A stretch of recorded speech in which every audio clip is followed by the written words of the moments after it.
Welcome back to another episode of Timebreaker Podcast. I'm your host, Daniel. And I'm Anthony. And we are talking to you about the latest MCU film, Eternals. I think it was called The Eternals at a certain point, and then they just cut the and then now it's just Eternals. But it's here.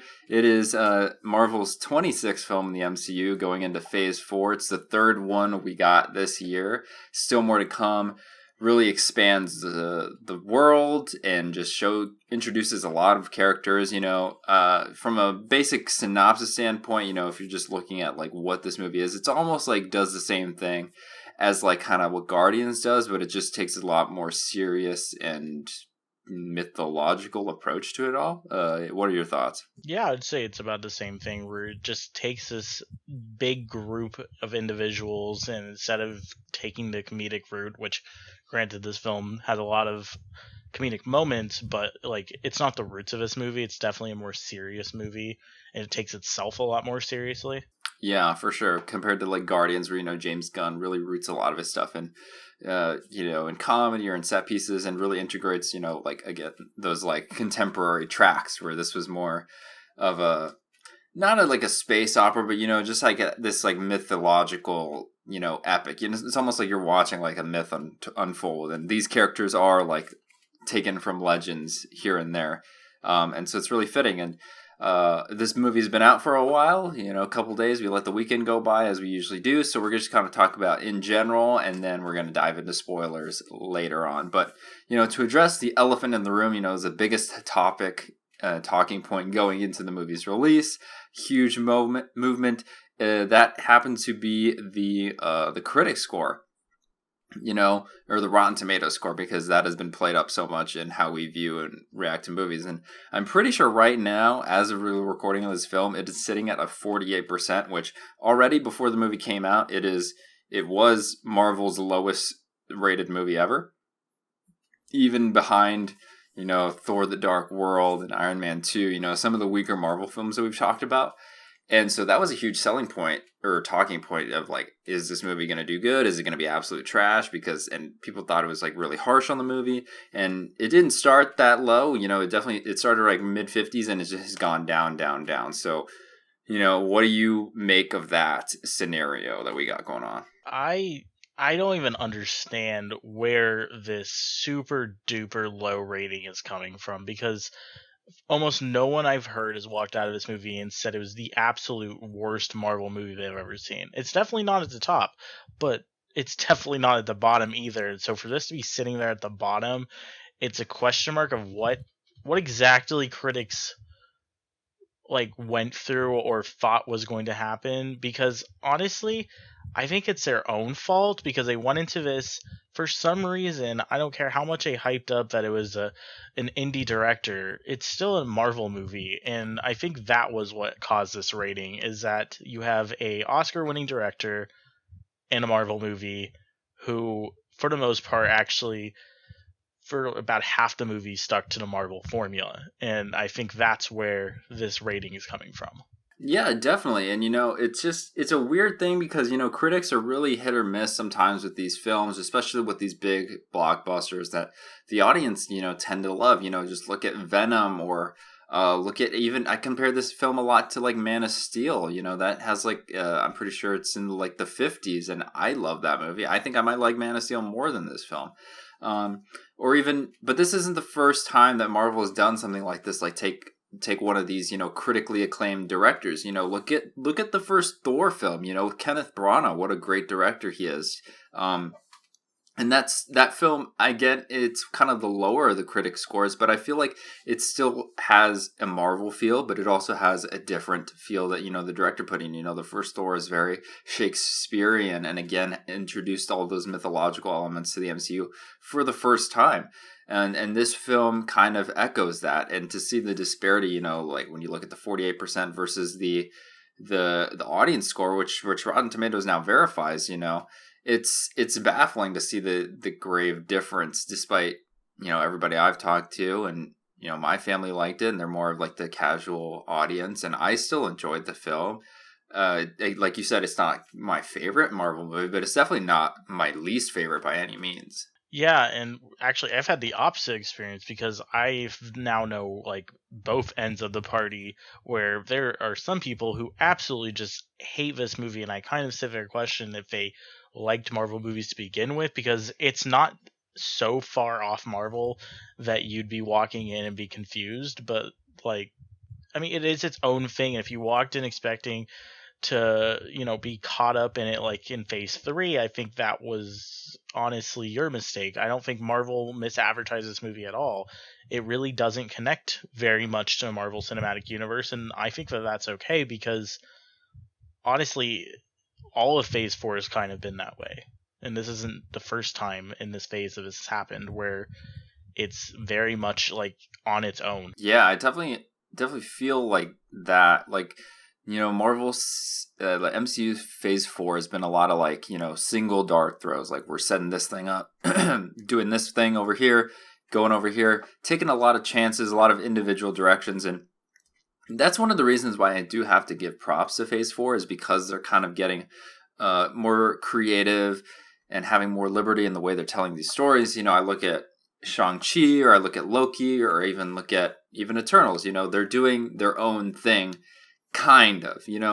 I have to put that kind of there because they are still Marvel and they are still in that formula. Loki, I think, is the one that has done it best and has created its own voice and character in its storytelling out of the three. But the other ones, Shang-Chi and with Eternals, like, I felt like the first 2 acts of these films really started establishing something different, where Shang-Chi was this really grounded with the fantasies here and there, but it had like this really awesome, martial arts take to action, something we had never seen before, and it was like really cool. I was digging it the entire way until we got to the 3rd act and we saw, a Marvel 3rd act. And then this film, Eternals, we got the same thing. We introduced a lot of like legends and these heroes of old, and it had a really unique vibe, and it wasn't really connected to anything in the MCU at all.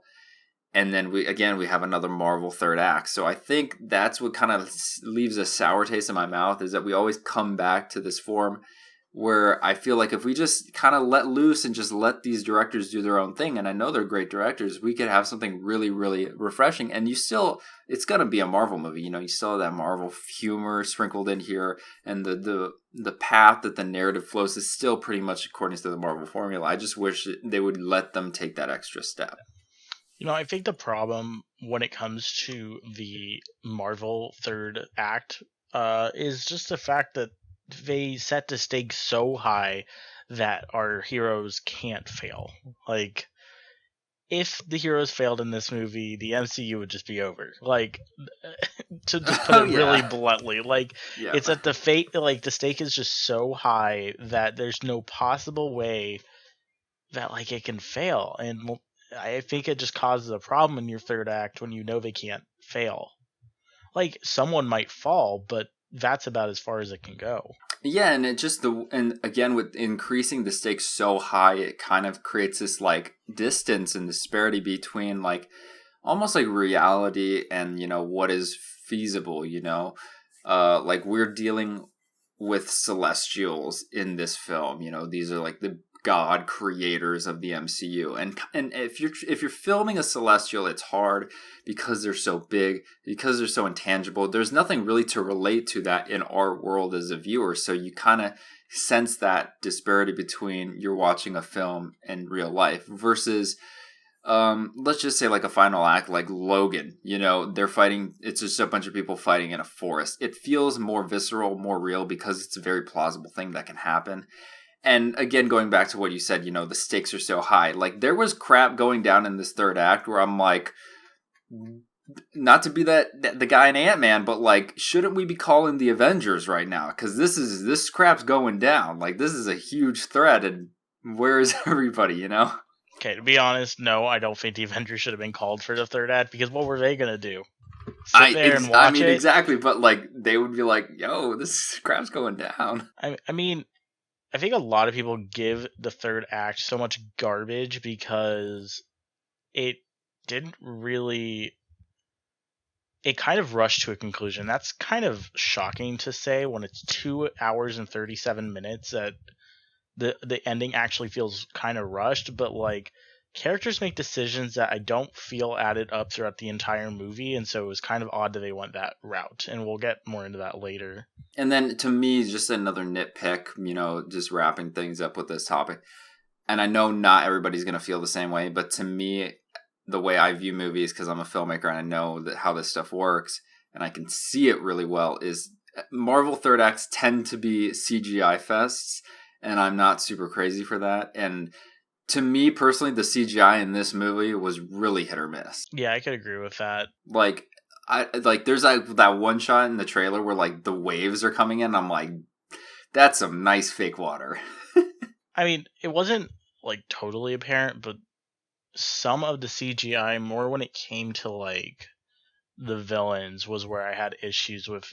That was definitely hit or miss, and when it appeared real, when it just appeared absolutely fake. Yeah, but before we dive into any spoilers, let's talk about how this movie performed despite this massive critic hatred. I mean, even with the critic hatred, period, the end, this movie is a success. I mean, it's like the 5th best movie this year at the domestic box office. Still made $71 million domestic. It made 161 million overseas, worldwide, which makes it the second biggest like debut for a film release like worldwide. So if you look at those numbers, it's like, was it a failure? Absolutely not. I mean, if this movie had come out November last year, it wouldn't have even made half this, if even a quarter. I mean, and people are really, really bashing on this $71 million. But, I mean, if you look at the numbers, it's not that much lower than Black Widow. It's not that much lower than Shang-Chi. And yes, the way it's getting perceived, it might not have as strong legs as Shang-Chi, but it probably will have equal legs as Black Widow, which really wasn't very leggy. And, there's another Marvel movie coming in literally like 4 weeks. And so that's probably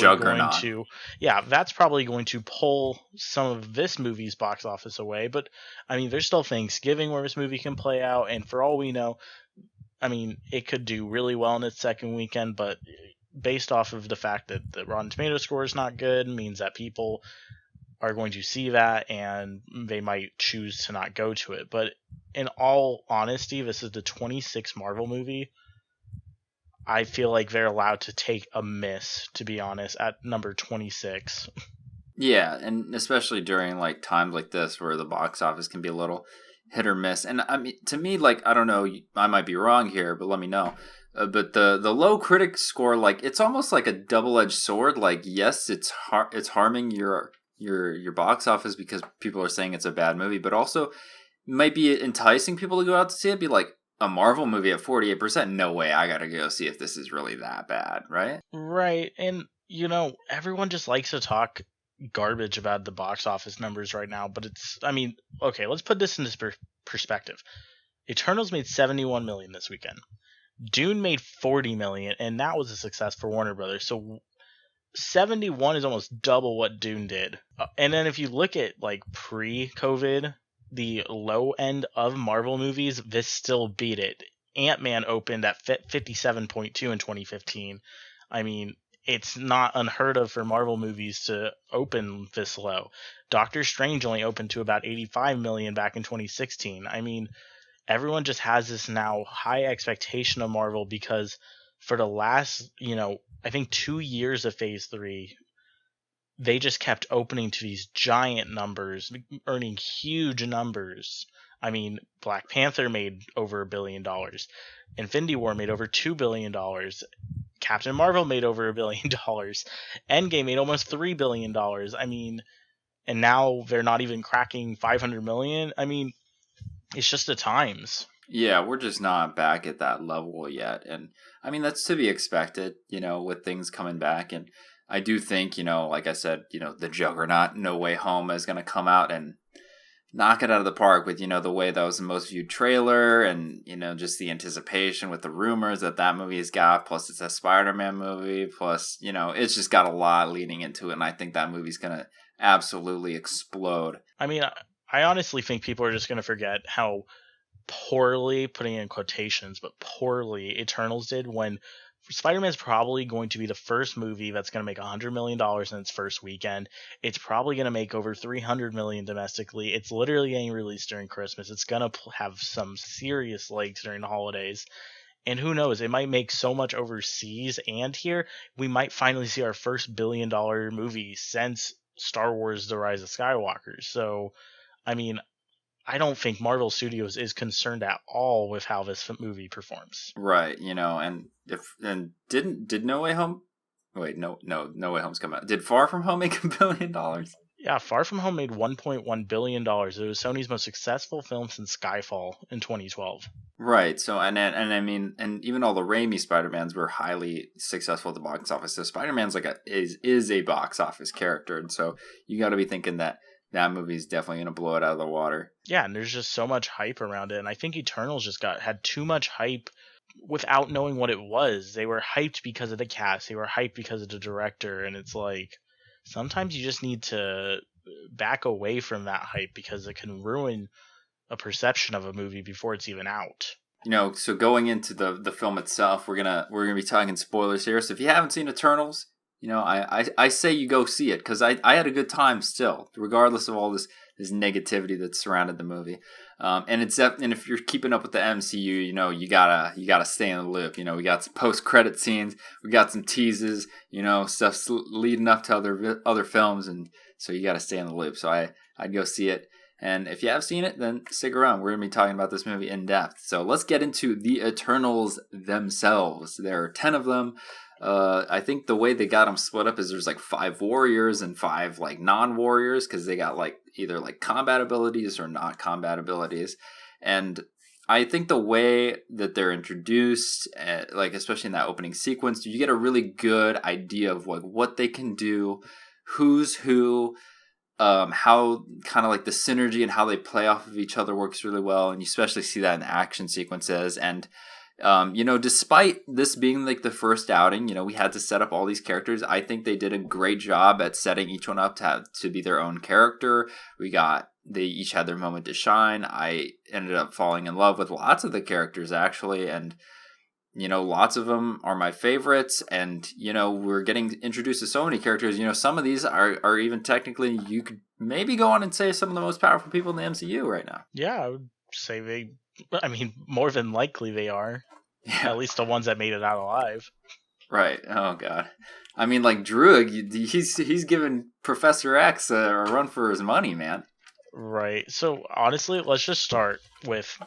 Who was your least favorite character? Because I guarantee we had the same one. Oh, Sprite. Yeah, absolutely. Sprite was... I don't know why this character was written like this, but man, Sprite made the worst decisions throughout the movie. She had the most angst out of all of them. She was honestly just annoying. She's like a kid. Yeah, she's kind of annoying, and she has a kid, and her abilities, they're cool, but she's Loki. Nothing new here, right? I think it was just the decisions that her character made throughout the movie that just made me absolutely just hate her. It was her third act decisions where I would just start rolling my eyes backward because they came out of nowhere. Yeah, and so basically her storyline is that she loves Icarus, and do I think that storyline's crap? Yes. When I watched it the second time, knowing that she loved him the whole time, did it make her decisions make sense a little bit? No. Yes, it actually. No, not really. To me, it kind of she's I want to go with him, or we should listen to him. She's always kind of trying to get his input, or she's trying to just link it back to him, which made sense. Did I like it? Was it super motivated? Not really. And she doesn't really offer a whole lot in the grand scope of this thing, and she's just there offering herself the entire movie. Yeah, so, and that was kind of what I was gonna say. Is when you watch it a second time, you notice it more, but it doesn't fix the fact that no, it doesn't make it better. Doesn't. I don't know. They never there's no chemistry between them, and I mean, obviously, but they don't make it obvious enough where you as an audience sitting through it the first time would have even realized it. It is literally only because another character said it why anyone in this movie knows. Yeah. So yeah, I wasn't a huge fan of her. That was the only one I really disliked. I think there's one other one where I'm I liked her, but I didn't feel like she needed to be in the movie.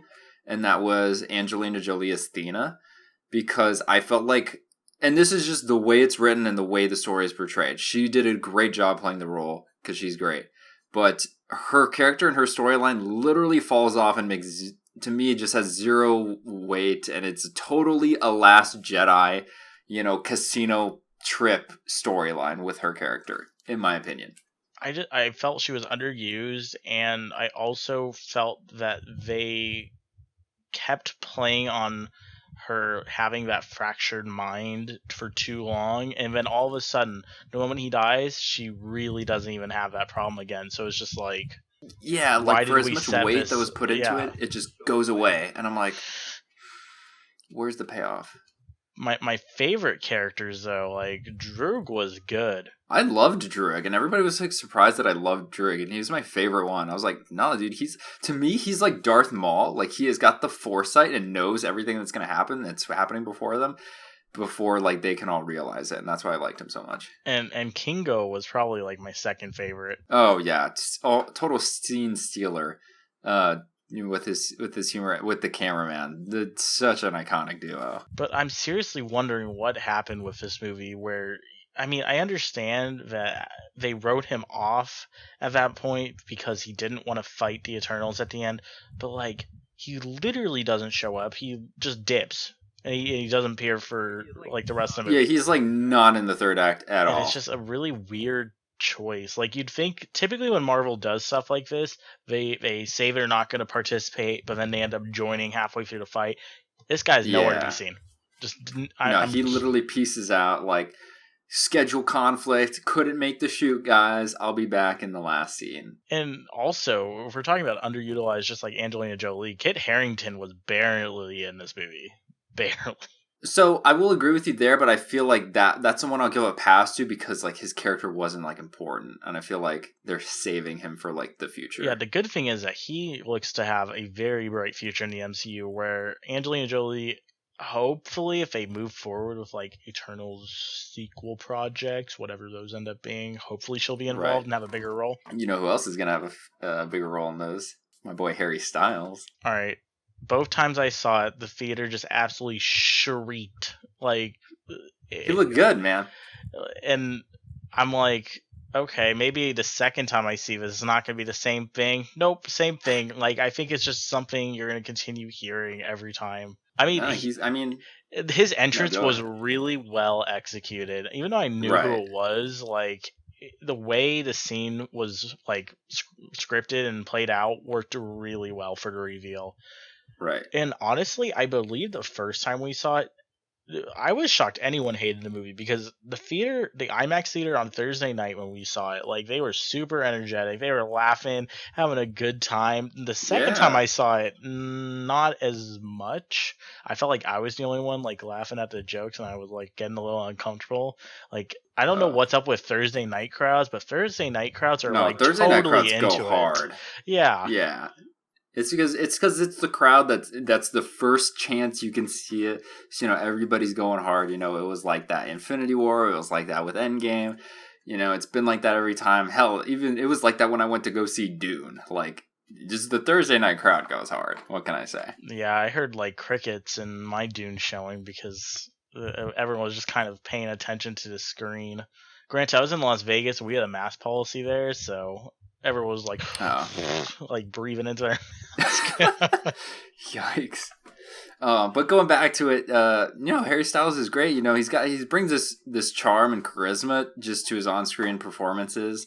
And I just totally think that has to do with, his musical career and just being in front of a camera all the time. And so I'm excited to see what he has to do in the future, because he's very selective with his projects. And I think that there's a certain admirability to that. So I'm excited to see how that moves forward. And to get to the other ones, other standouts that I did like Fastos. He served his role and had kind of played off of Kingo with a lot of the comedy bits. But I also really loved Gilgamesh. And I felt like him and Angelina Jolie had a really nice dynamic going on. Yeah, and he was just like the scenes he was in, like he was so serious and he conveyed so much like emotion in his face. Like when he's told that Salma Hayek's character has died, but Ajax is dead, he just like just a look on his face just destroyed, and he just did a really good job. And I was really sad when he died. Probably I don't know 3/4 of the way through the movie.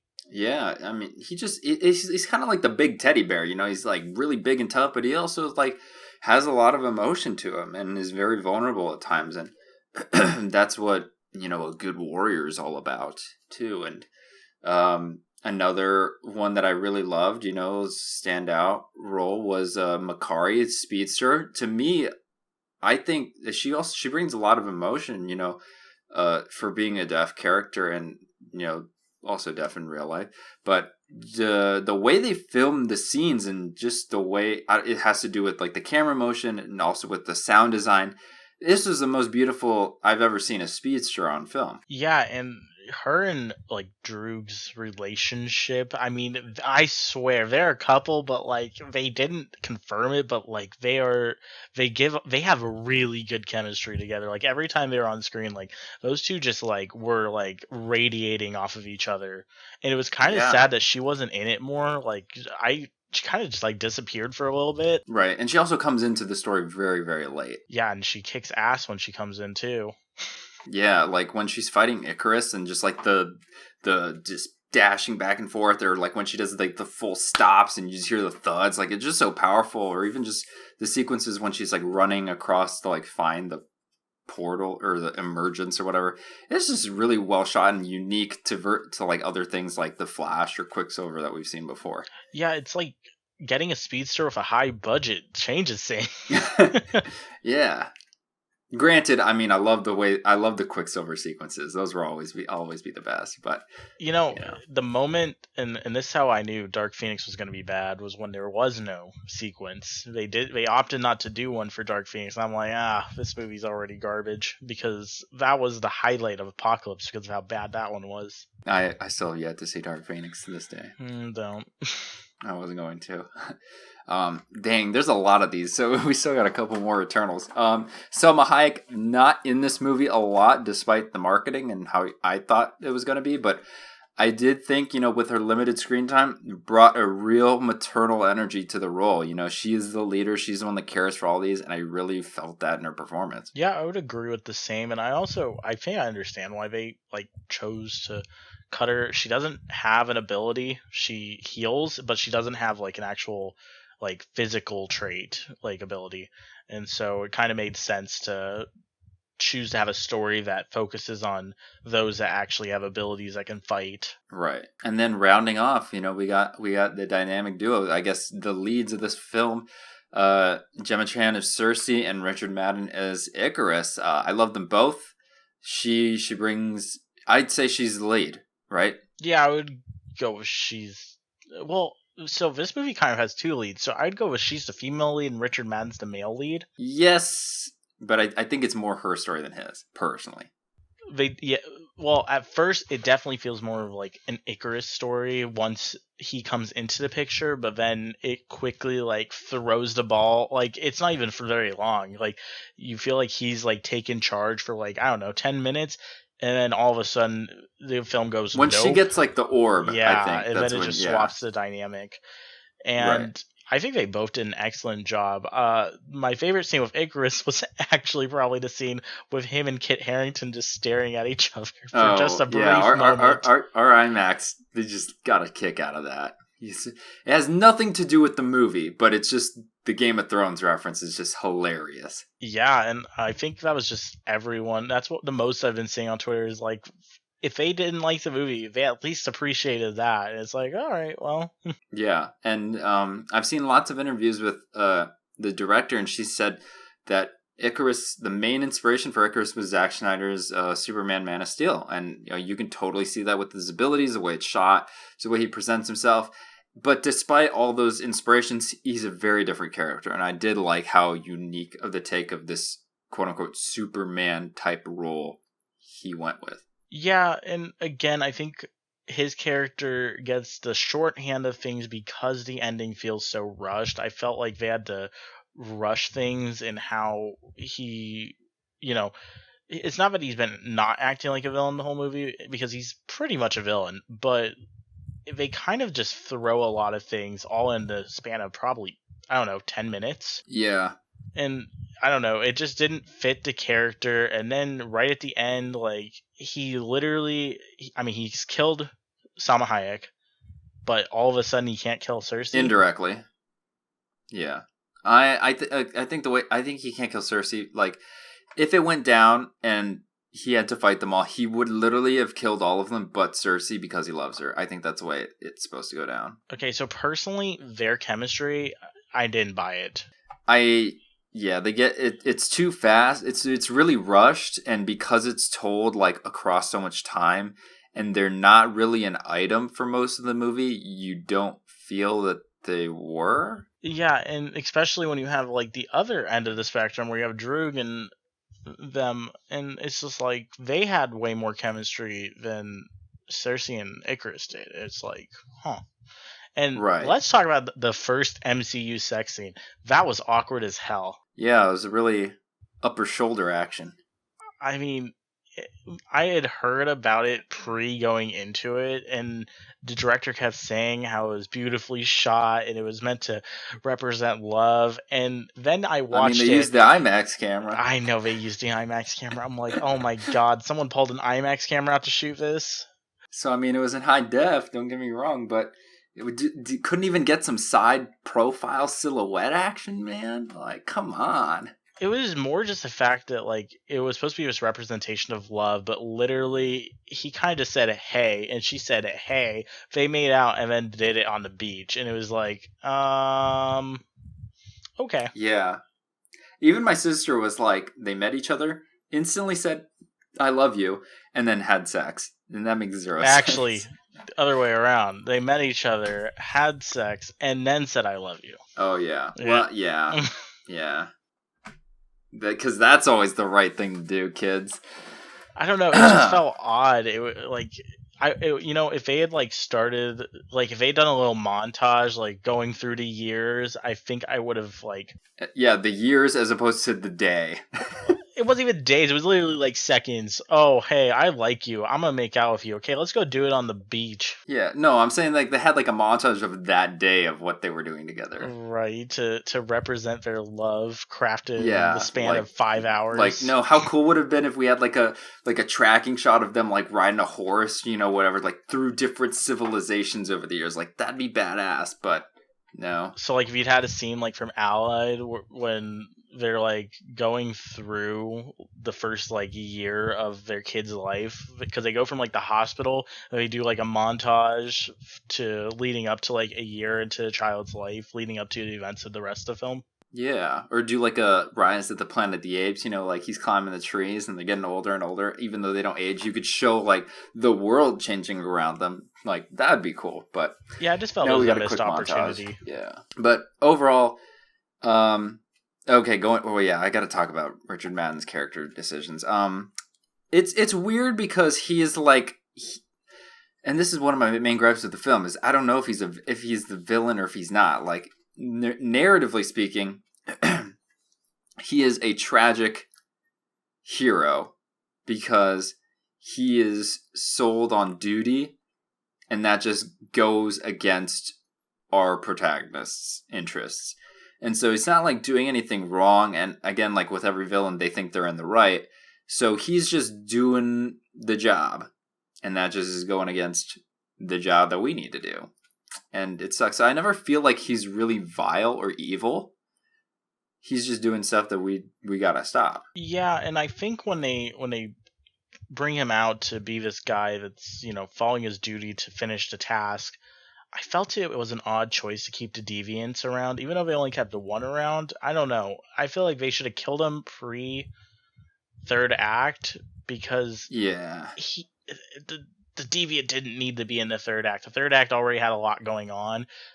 Right. It didn't need that extra bit. And also, the deviant just went out like that, so like he didn't do anything. Yeah, the deviant is totally there, and it's like with Angelina Jolie's character, like they're linked and they have to do that one thing together, but it literally doesn't contribute to the overall story of the film. So I feel like you should have either kept the deviants and not had Icarus do Icarus, or got rid of the deviants and a second act and then fully focused on Icarus. The balancing of both just cuts them both short, and I just doesn't feel like it does it for me. Yeah, and pretty much, like, that's just the problem with this movie's third act and why I just feel it was rushed. They had a lot going on. They were trying to deal with the Celestial being born, and they also had the Deviant still, the one Deviant still attacking them, and they had Icarus trying to kill him, and they had Sprite eventually show up just to get knocked down. My goodness, both theaters just laughed so hard That when was she that was so great. That cemented Druig is my favorite. I wanted to hit her too, and he just did it for me. You just straight up clocked her with a rock. It was great. But yeah, then going past that point, I mean, this movie is the least Marvel in its ending. It really throws a curveball. Like, I was just expecting it to kind of just end because, you know, the threat's over, and they just threw a curveball and they said, nope, we're gonna actually set up Eternals too. I'm not Maybe. sure I'm not sure if that's precisely what they're setting up, but they're setting something up. They're setting something big up too. Maybe. Because you're having the Eternals being involved, and you're having Harry Styles' character showing up, who is the brother of Thanos. Like, I feel like they're setting something big up, and maybe this is a conclusion to Phase 4, and this is when the Eternals will be set up again. I don't know, because, this is because I don't read the comics or anything. Harry Styles says my fellow Eternal, so I don't know if Harry Styles is also an Eternal, along with all those other things, or if he's not, because it doesn't seem like if he's all those other things and he's brother to Thanos, how is he built? Like, because the Eternals are built. But if he's also an Eternal, I don't know how that works, so maybe it'll be Eros and the Eternals as a sequel, and he's like the main guy, or it'll just be Eternals 2, or it'll be a Disney Plus series, which I hope it's not. But yeah, going back to what you saying, like, this movie does set up a lot, and it is really self-contained, you know? They're not, like, talking about a whole other people. They've mentioned Thanos, like, once, and I feel like that's about as linked to the MCU as you get. The rest of it's very self-contained. But granted, I think they mentioned Thanos, and it's why he's the only reference to the MCU. Well, granted, they mentioned the Avengers, like, once, but it takes place on Earth. It's an Earth story. It's not this is taking place on another planet. Like, it's taking place on Earth, so I didn't mind that reference, but I think the reason they bring up Thanos is because the snap was what caused the delay of this. And so, technically speaking, if Thanos hadn't snapped, the world would have already ended. Yeah, so it's a good thing he snapped. I guess, yeah. But, yeah, and then circling back to what you said, setting up the future. I hope this is just just setting up a sequel to Eternals and not the big bad of the MCU in the form of Arsham, that's his name. Because as cool as that would be, I can believe a lot, and I can suspend my disbelief for a lot of crap. But fighting a Celestial, that's a little too far. I don't know how the hell you would film that. I don't know how you would stand a chance against that dude, unless you build your own Celestial, but I feel like they're kind of all on the same page. Because there's no way Harry Styles is, like, fighting that guy or anything. Like, it's just not happening. Yeah, I think at some point, and, you know, it's not to say that Phase 4 has been a disappointment or anything, but after going through all of Phase 3, having a clear idea of where it was going, heck, we knew as of, halfway through Phase 2, where Phase 3 was heading towards, and I think knowing where it's going helps, because now we are almost 4 movies in, so, you know, we're talking almost all of Phase 2, if we're just talking length alone, almost all of Phase 1, and there's no clear direction on what Phase 4 is, and I know that Marvel didn't intend to actually have this be called Phase 4. They were going to phase out the phases and just simply release movies, but because they continue to go with a phase approach, it's like, what's your end game with this phase? I mean, I'm not expecting anything on the scale of end game, but I'm also expecting some sort of threat where, you know, all of our heroes get to come together. And no, I don't think it's going to be some multiverse thing for this phase. I mean, I know that this phase setting it up, but I feel like it'd be such a wasted potential to use something as big as something using the multiverse in this phase. Like, I feel like you got to build up when it comes to multiverse because you can do a lot with it. Right, and I think the most logical thing to compare it to is kind of like Phase 1. We're 4 movies in, so that puts us at what? Iron Man 2 or Thor? We'd be at Thor now. Okay, so still at Thor, you don't really know what the hell is going on. I think you know that these guys are eventually going to come together, which we've already seen. We've had Shang-Chi post-credit scenes, and then we've had, not Agatha, whatever her name is, talking to, U.S. Agent and Black Widow's sister. So there's some underlying going on, and we've also had some talk of, multiverse talk with Kang, and then, with what's going on with Doctor Strange Multiverse of Madness coming up, and also with Scarlet Witch. So there have been kind of murmurs of leading up to something, and we didn't really know, anything confirmed, Avengers threat-wise until end of Captain America First Avenger when Loki showed back up in post-credit scene. And then we didn't really know what the whole Infinity Saga was about until the end of Avengers when we saw the Thanos tease. So, yes, I want to see, in the next couple films or shows, a teasing to where this is going for their first, Avengers-esque reunion. Because right now it seems like we're kind of just throwing stuff and seeing if it sticks, and there isn't a whole lot of connective tissue outside of small references within the movies themselves. Well, yeah, it's just one of those instances where Eternal sets up so much like for later installments. It's like imagine if Guardians had ended, and granted Guardians did end with some questions, but imagine Guardians ends and you're sitting here afterwards and they haven't said anything. Because the cool thing about Guardians was that they'd already announced the sequel before it came out. So you knew you were getting a second one. But like with Eternals, especially now with critics bashing on it, it kind of scares me at least. Because, I don't hate the characters. I actually really enjoyed the film, so I'd love to see a sequel. And so, right, and I mean, we do get the Eternals will return at the end. And I think if you're Marvel, you just got to have faith in your plan because they got stuff cooking in the pot, whether it's announced or not. And I think they want to be more sporadic with their announcements because of, with the actors doing like one picture deals now and just kind of with the times, just being a little bit more cautious for your future plans. You would not want to have another Black Panther situation because that's just really unfortunate. So I think they're just taking it one step at a time. But I do think they have faith, and, critics or not, I don't think that would affect if they're doing Eternals 2 or not.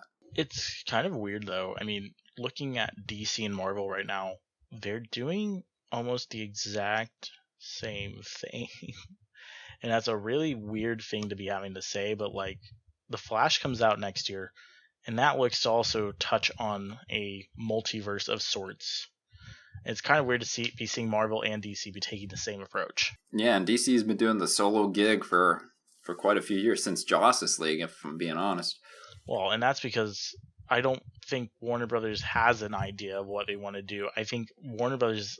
Okay, so while we've been saying that Marvel Phase 4 doesn't have an approach yet, I imagine there is an approach, and there is a main villain coming, where with DC, no, they are going to continue throwing out individual film after individual film, and that's fine because I thought Shazam was great, and I think that was the last theatrical DC movie released, and I obviously really liked Zack Snyder's Justice League, so it's not that DC's doing terrible, but how I was saying that, doing a multiverse thing in Phase 4, like having a big event with the multiverse happen, like, just doesn't make much sense. It's like with DC's original plans to have Justice League come out, and then they were planning to make a Flash movie on Flashpoint, and it's too early. I still think it's too early.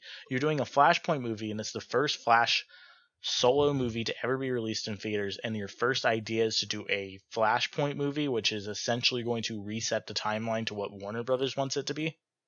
I mean, it's a very odd choice. Yeah, I have no idea how they're dealing with stuff over there, and I think it was a smart choice for them to adapt and just do solo stuff and get us more invested in just the characters and their individual franchises versus the DCEU as a whole. I think that was a smart move. Granted, it's gonna have hits and misses as everything does, but for Marvel, it is still very early in Phase 4, and you have to look at it as kind of like a reset of another Phase 1. And so hopefully, at least with next year, I hope by Multiverse of Madness we'll have an idea of where this thing is going. Yeah, I feel like Love and Thunder is going to be very conventional, like when it comes to a Marvel movie. I could see Love and Thunder being like a really just Thor solo film, if I'm being honest with you. Yeah, because, we already know the Guardians are going to be in it, but I imagine the Guardians are going to be in it for, like, I don't know, at most the first act before they're going to dip. There's no way they're in it the whole time. No. And, I mean, I think that's just kind of how... think about this. Eternals was supposed to be, in their official release of movies, it was supposed to be number 2. Before James Gunn was fired from Guardians, though, it was probably either second or third. And I know that Phase 4 got completely switched up because of them firing James Gunn, because there was a completely different approach to Phase 4, and then they kind of had to go a different direction. I know that now with Chadwick Boseman sadly passing away, that they had to change directions with Black Panther. And, I mean, I'm proud of the fact that Marvel's still, trying to chug along. I mean, they've been getting hit with a lot of just bad luck with some of these things happening. Right, and to me it just has to go down to like being, a little overambitious and just oversharing a little bit. They don't have to make all this stuff public. They're really good at keeping secrets and just taking it one step at a time. And I think, if they keep cranking out stuff, which is, it's Marvel, it's a level consistency that we haven't really seen any other studio do. And the way I've been talking about it is, you're getting what you get with a Marvel film. You're not getting any more. You're not getting any less. That's great for some people. Sometimes I'm a little disappointed because I expect a little bit more. But then I get movies like Dune or, whatever Christopher Nolan's put out that is really refreshing, or like a Mission Impossible where I'm like, that's where I get my kick. But, it's nice to come back to Marvel and have a consistent thing and just to keep up with the story that I'm so invested in. And Eternals does that perfectly. Yeah, and a fun fact, with our love of IMAX, I feel like I just have to say this in this episode, we are finally getting IMAX versions of the films on Disney Plus starting on Friday. I am super excited for that. Yeah, Anthony's like, my weekend's gone. Got to rewatch Infinity War and Endgame. What are you talking about? I haven't seen Guardians of the Galaxy since 2014. I've been waiting to see the IMAX for that one. I've seen Infinity War and Endgame at least somewhat recently. They're definitely on the list, though. Or you're like, I'm going to replay the airplane fight in Civil War? Yeah, that was an epic use of the IMAX. And you know what? Just a round of applause for the IMAX for Internals, because I thought it was excellent. Yeah, and just props to Marvel for, negotiating that. Would have loved a physical release, but, I'll take what I can get. Hey, with the way Disney does things nowadays, I will not be shocked if in probably, a year or so from now, we do get a physical release. They've been seeming to tend to lean a little bit into Disney Plus first, and then once they feel they maximize what they can get out of Disney Plus, then they do a physical release just to get that last bit of money. Right, so fingers crossed. Fingers crossed, because they can charge $50. I'll buy both Infinity War and Endgame. Yep, but that's gonna do it for us for Eternals. A solid film, great, another entry into the MCU. Definitely not 48%. Go watch this movie. I had a great time with it. Lots of laughs, a lot of cool action sequence, and a lot of cool characters, that we've never seen before. Yeah, I would agree, and I really enjoyed this movie, and I would happily watch it a third time. Well, that's going to do it for us. Hope you guys enjoyed. Just so you guys know, we are taking a little Thanksgiving break for a couple weeks, so we won't have a new episode until December 1st. So we'll see you guys then. Take care. Happy holidays. See ya. Thanks for listening to this week's episode of Timebreaker Podcast. If you did enjoy it, please be sure to drop a like and subscribe, and make sure to ring that notification bell for new episodes every Wednesday. See you next week.